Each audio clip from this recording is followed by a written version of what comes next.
for the special music. I want to bless him. It's my pleasure to be back with you this Sabbath.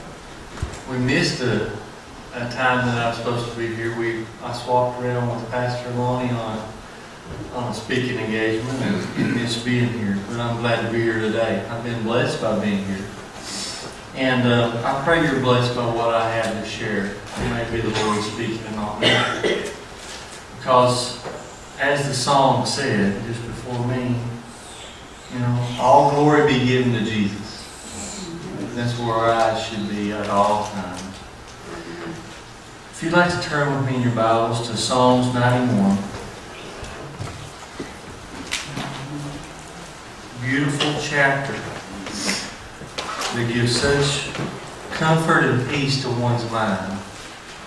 And it gives us a glimpse into the sermon title of the day, which is Walking with God.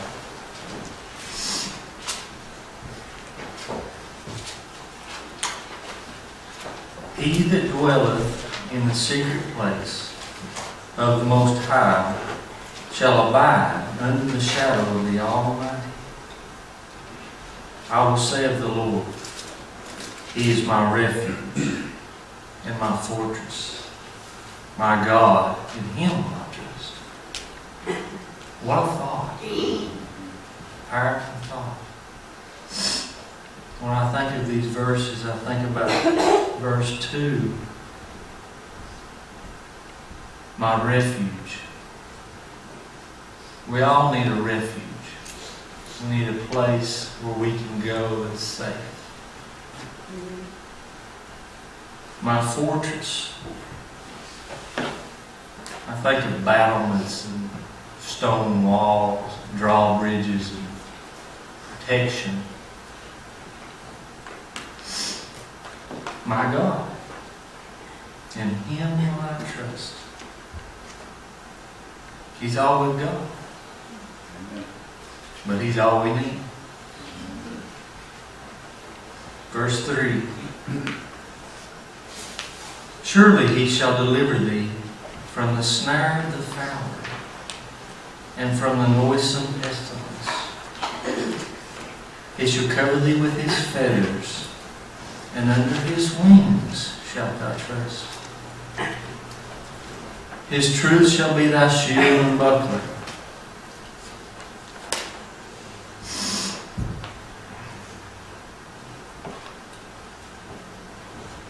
The question I guess we all ask is, how am I to walk with God? Adam and Eve walked in the garden with God. And ever since that time, man has sought communion with God.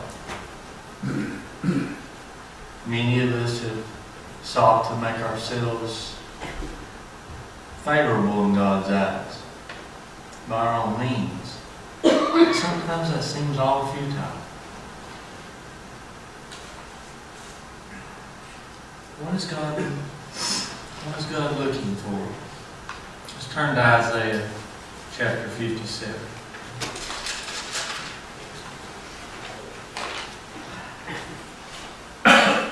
This is one of my comfort texts.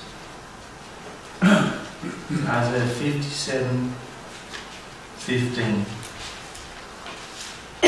This is God speaking. It says, For thus saith the high and lofty one that inhabiteth eternity, whose name is holy. I dwell in the high and holy place, with him also that is of a contrite and humble spirit, to revive the spirit of the humble, and to revive the heart of the contrite. What a promise is that? God's like, I live in the high and holy place, but also in the hearts of the humble.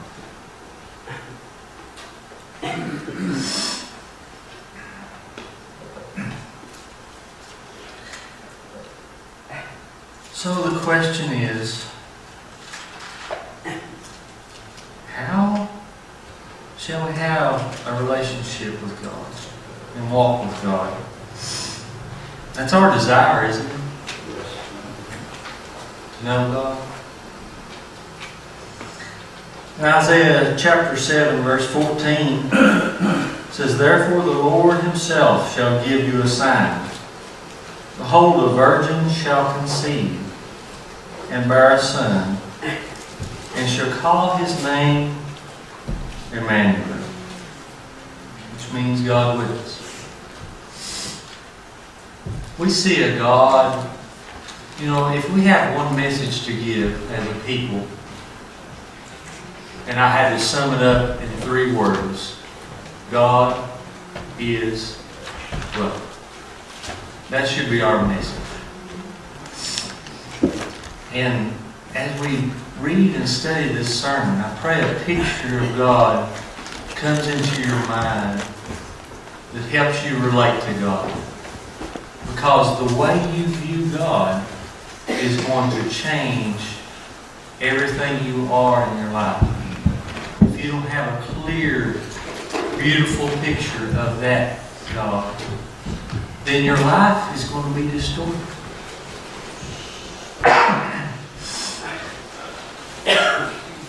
So we see here God of the universe He is unsatisfied with His relationship with humanity after Adam and Eve's decision that God was no longer needed. So He decided to come as one of us. Beautiful thought when you think about it. For God to encapsulate Himself within what we know as a person.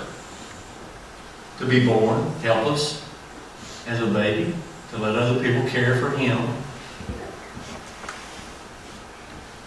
What a picture that should share to us on how much God desires to reach us and to reach every person upon the face of the earth.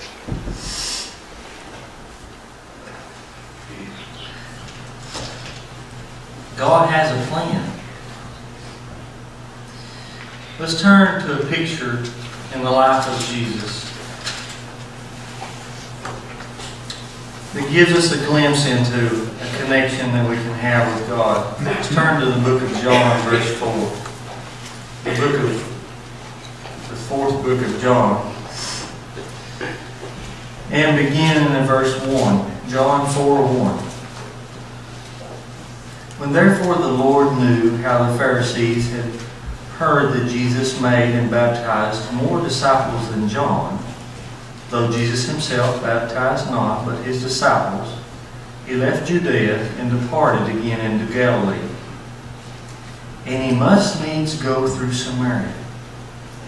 Then cometh he to a city of Samaria, which is called Sychar, near to the parcel of ground that Jacob gave to his son Joseph.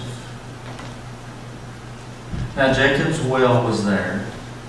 Jesus therefore, being wearied with his journey, sat thus on the well, and it was about the 6th hour. So you imagine that here's Jesus, God, who made all water, who made all things, and He comes to a well of water. He's probably thirsty, desiring something. Then this is where the story begins. And there cometh a woman of Samaria to draw water. And Jesus saith unto her, Give me something to drink. What a question that is. Put yourself in this situation as we're reading this passage. You're the woman who's come to this well. It speaks to my heart. If somebody asks me, I'm standing up here speaking to you, but I don't have any water. I don't have any living water. Only Jesus has living water. It's just like has been said, if I stand up here and speak or have anything to share, I'm just one beggar telling another beggar where the bread's at. So So here's Jesus, and He's asking a favor of this woman.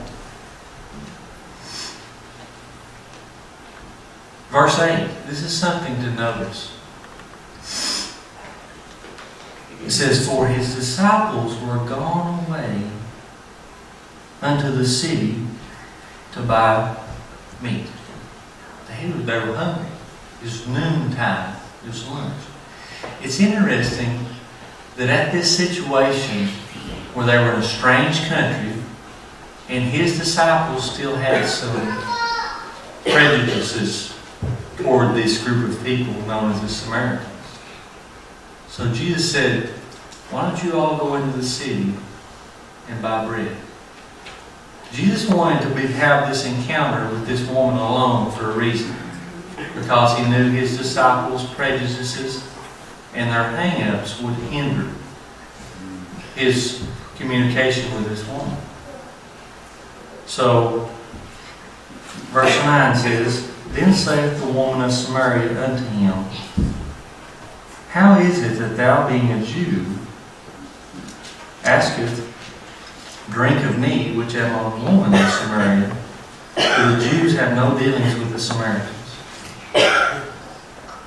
So it is very striking to her that evidently by the way he spoke or by his dress or something signified him that he was not a Samaritan.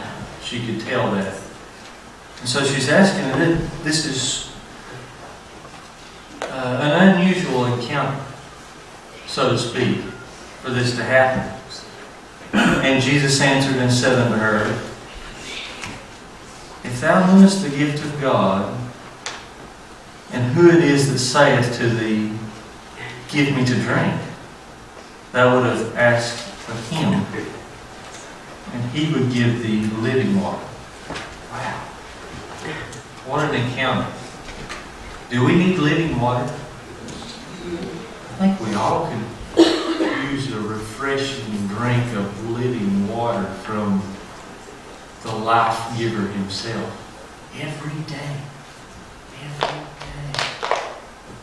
For a drink.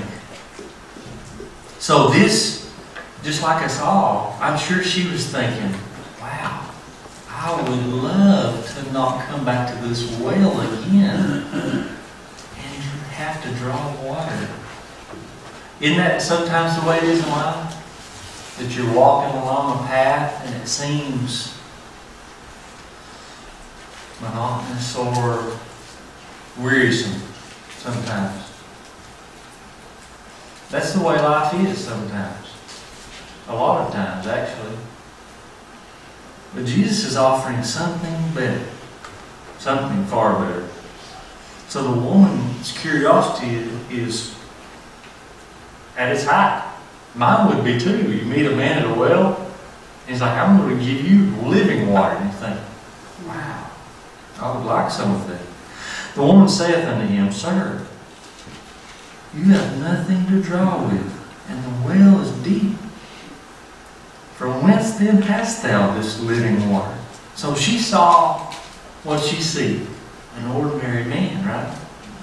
She saw just a plain, ordinarily dressed man.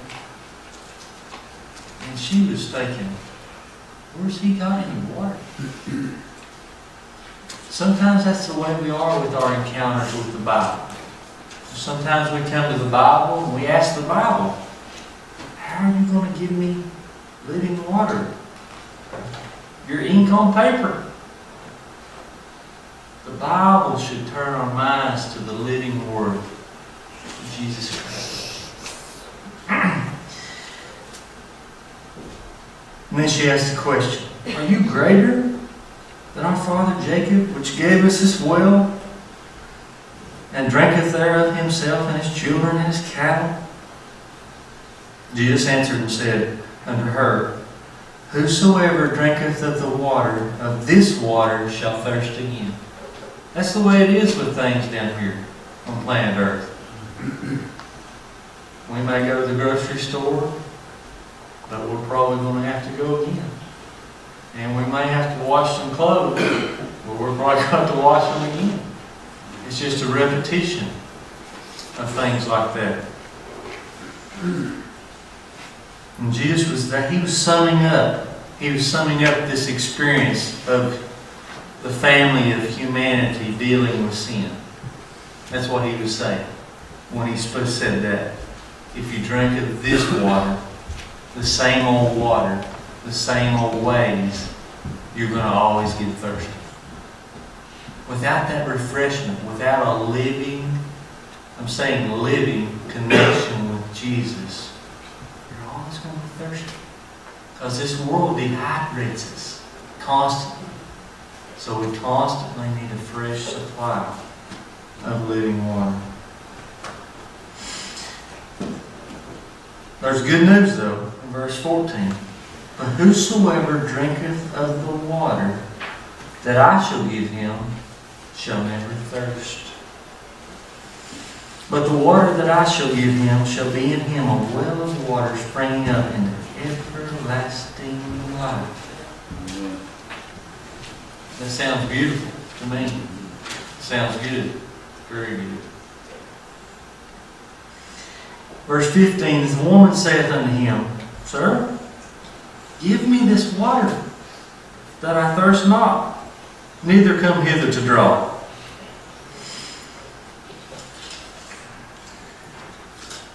So she was desirous of having this water.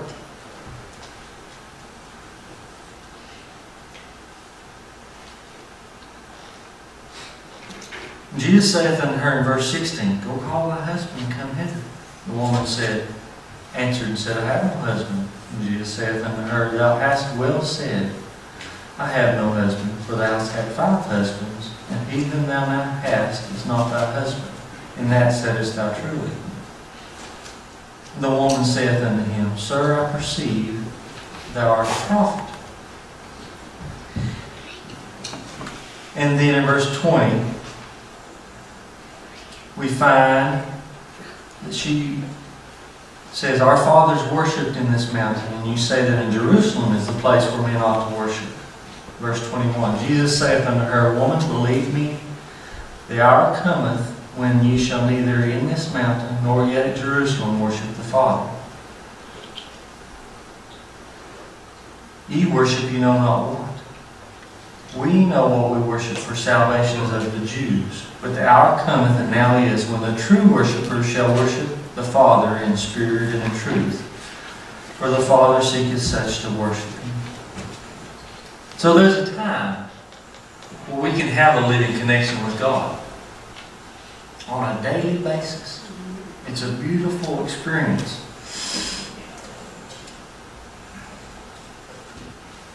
All right. Then Jesus speaks plainly with her in verse 25. It says, The woman saith to him, I know that the Messiah is cometh, which is called Christ. When he cometh, he will tell us all things. So she's starting to view him as the promised one. And Jesus spoke plainly with her and said in verse 26, I that speaketh unto thee am he. And upon this came his disciples and marveled. They were speechless. They didn't know what to say.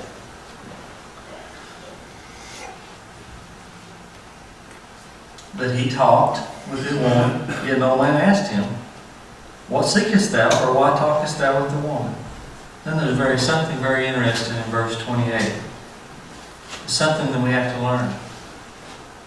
The woman then left her water pot.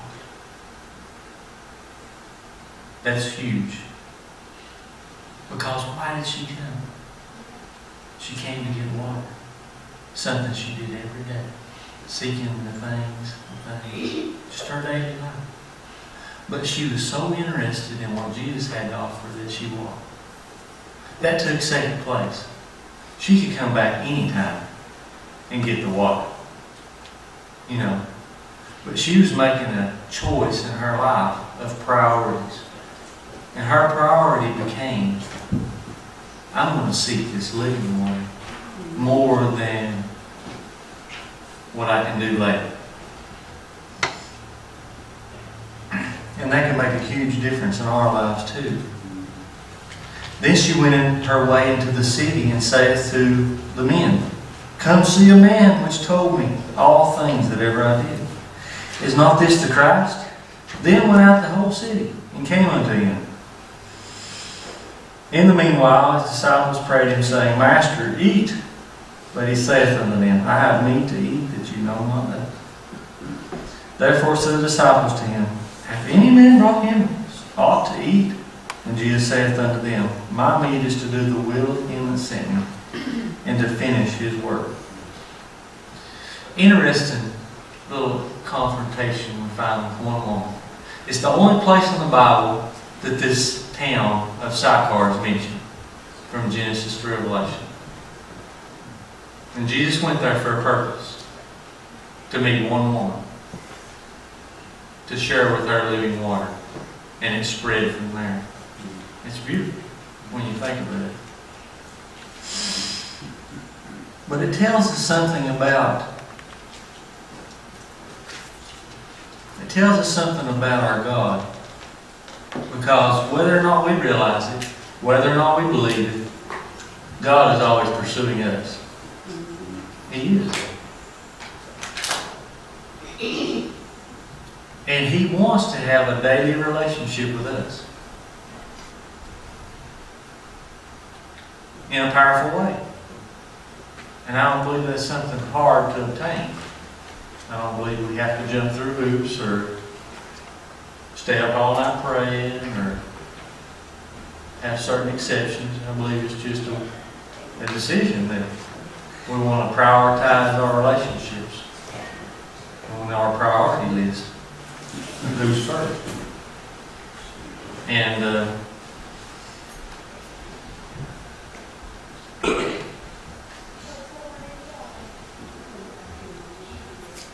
you know, as we look at God, and let's say that I've struggled in my own walk with God on understanding things about Him. And it's hard to, if you have a misunderstanding about God, who He is. Some people view God that He loves us, but He always wants to try to make us do something, or force us to be a certain way. But it could be farther from the truth. That's what the enemy puts on it. He puts his twist on everything that God has. And he wants to make God, the service of God or following Jesus, so undesirable. Nobody would want to do it. But really, it's exactly the opposite.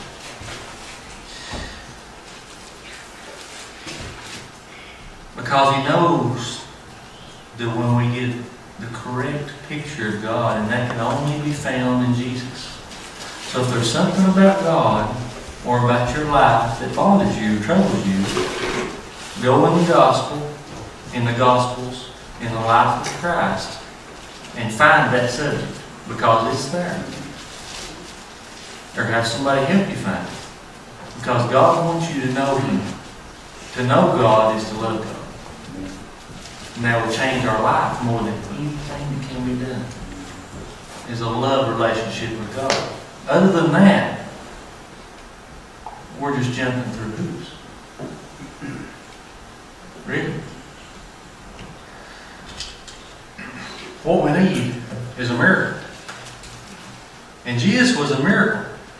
He was a miracle birth, and everything about His life was a miracle. I have a story to share with you. That's a miracle. And I believe that on the shadow of doubt, this God is still in the business of miracles. Now this story happened in the 1960s. It happened in eastern Kentucky. There was a lady in... her name was Ruth Pendergrass. She was a nurse. And she worked at a health clinic in Hazard, Kentucky. This is the 1960s. And a lady came in, and she was very blue. Her skin was blue, her lips were blue, and she was to look at her, the nurse was alarmed. She thought she was having heart problems or some issue with her heart, maybe a heart attack. So she began quickly to check her out and see what was wrong with her and all this stuff. And what came out that she wasn't having a heart attack.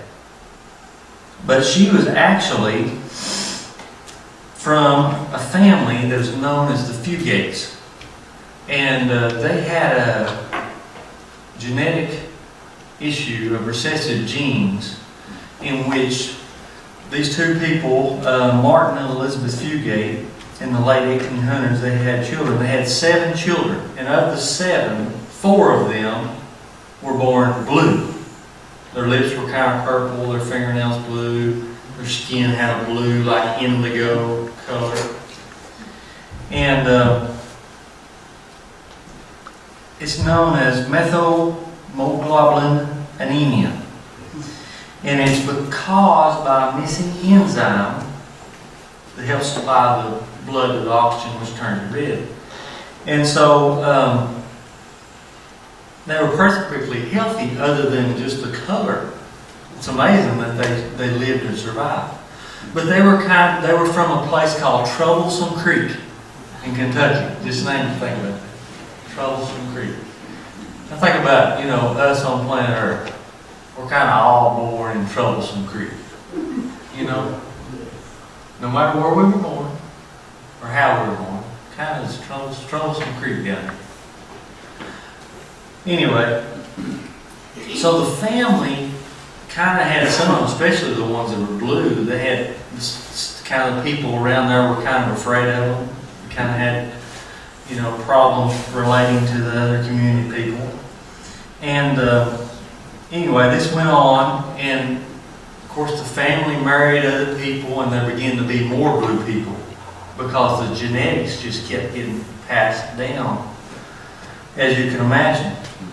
So there ended up being several people that were blue. And so this Ruth Pendergrass, she decided she'd go to the University of Kentucky. And she met a Dr. Madison Kaelin, and she took one of the blue people with her. And so he was amazed. He had never seen before this condition, and it just amazed him. And he was so fascinated by it. And so he done some tests and studies. I don't know if they drew blood or whatever. And he began putting his mind to the problem. And within a short period of time, he came up with what was causing it and how an antidote actually was made within a short period of time.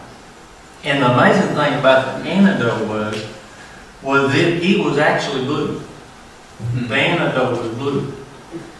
So they gathered up a few of them. They went to the University of Kentucky to receive the antidote. And they gave them a shot of the blue antidote, and within minutes, they were turning normal, like before their eyes. It was unbelievable. And so the news spread when they got home, of course, when they went back to their families and they looked like everybody else. So little by little, all the people went to the University of Kentucky, and they all got the antidote. So the blue people disappeared. Really, they don't exist anymore. Praise the Lord. But you think about that. Well, God can work a miracle in our lives. Just like that blue antidote. And within short periods of time, He can change us from the inside out. And that's what it's all about. And when you go to God, don't be satisfied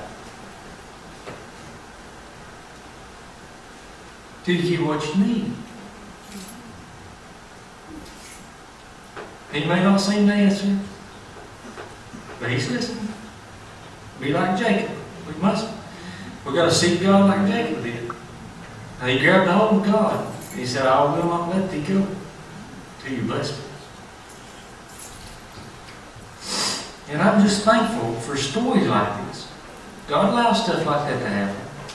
But it's a story to illustrate in our minds the power of solutions, the power of the antidote of Jesus Christ. May the Lord bless us this week. May He give us most of all the desire to seek Him.